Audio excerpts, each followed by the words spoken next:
Bé, doncs aquí estem de nou amb el Ferran Tei, segon MVP consecutiu, enhorabona en primer lloc. Moltes gràcies. Avui ha estat una mica més apretat, però tampoc ha pogut ser, tot i això, a nivell individual, partit excel·lent. Sí, avui ha sigut un ritme més exigent el partit, sí que ha estat més igualat i al final s'ha notat bé el nostre baixón, però ha estat bé igual i un altre dia que m'ha agradat passar aquí a la tarda. Exacte, ara encara us queda un partit per intentar aconseguir la primera victòria a la Copa Col·legial, tot i així, com està sent aquesta experiència de jugar amb els teus companys d'escola, que t'entreni, per exemple, la Sheila, que és una jugadora professional, com està sent aquesta experiència a la Copa Col·legial?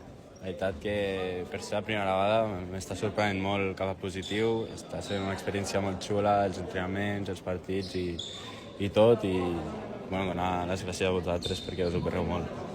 A vosaltres, a mi, Ferran, m'han comentat que tu ets de Barcelona, no?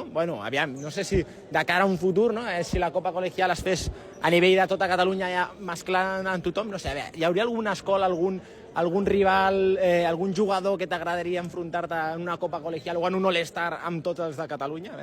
Sí, escola Vall de Mia, Mataró. Vall de Mia, Mataró, Maristes Vall de Mia, sí. Hòstia, vale. Aquí una abraçada a Maresme, aviam si ho podem fer res. Ferran, enhorabona, un altre cop, ja t'ho vam dir, però estaràs en l'All-Star, així que, a seguir endavant i encara per aquest partit que us queda desitjar-vos tota la sort. Moltes gràcies. Enhorabona, tio. Merci.